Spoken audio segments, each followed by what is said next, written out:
बातमी मीरा भाईंदर मधून आहे। मीरा भाईंदर मध्ये अमराठी महापौरांवरून वातावरण तापलेलं आहे। मराठी एकीकरण समितीने अमराठी महापौरांविरोधामध्ये एल्गार पुकारलाय। मीरा भाईंदरच्या महापौरपदी डिंपल मेहतांची वर्णी लागलेली आहे। त्यामुळे अमराठी महापौर होऊ देणार नाही असा इशारा देणाऱ्या एकीकरण समितीने आक्रमक भूमिका घेतली आहे। एकीकरण समितीने नेताजी सुभाषचंद्र बोस मैदानामध्ये हे आंदोलन केलेलं आहे। या ठिकाणी पोलिसांचा कडेकोट पोलीस बंदोबस्त तैनात करण्यात आला।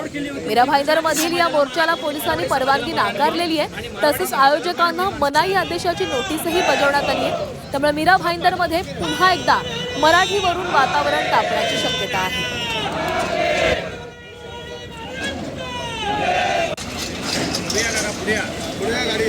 तर मीरा भाईंदर मध्ये अमराठी महापौरवरून मराठी एकीकरण समिती आक्रमक झालेली आहे। मराठी एकीकरण समितीने एल्गार पुकारलेला आहे। आपल्याला मराठी महापौरच हवा आहे अशी मागणी या मराठी एकीकरण समितीकडून करण्यात आलेली आहे। मराठी माणूस उभा राहिला तर इतिहास घडतो अशा आशयाचे फलक घेऊन हे सगळेच जण या आंदोलनामध्ये उतरलेले आहेत। म्हणून पोलिसांचा मोठा बंदोबस्त देखील या ठिकाणी तैनात करण्यात आलाय।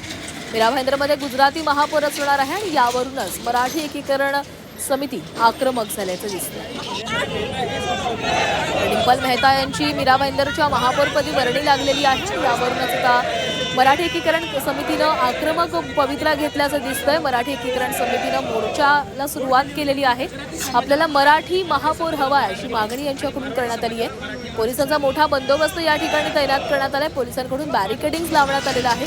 मोठा फौजफाटा आपल्याला या ठिकाणी पाहायला मिळतो।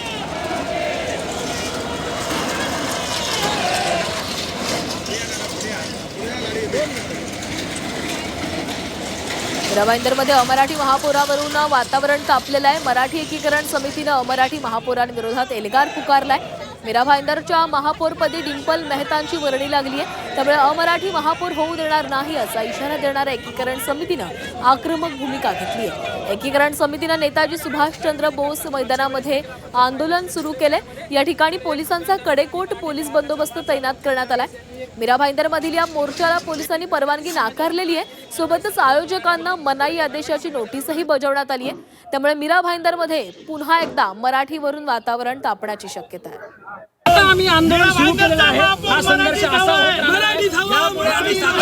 करणार आहोत। हा वनवा जरी आता पेट घेतलेला आहे, हे राज्यभर पसरणार आहे। मला लाज वाटते त्या 288 आमदाराची आणि त्या मंत्री म्हणून घेणाऱ्या सगळ्या मराठी आडनावाच्या लोकांची की तुमच्या या मराठी भूमीमध्ये डांगे ठाकरे यांनी कशासाठी दिला होता तो विसरले आहात आणि या नरेंद्र मोदी पुन्हा मोरारजी देशासारखं वागणूक सुरू केली।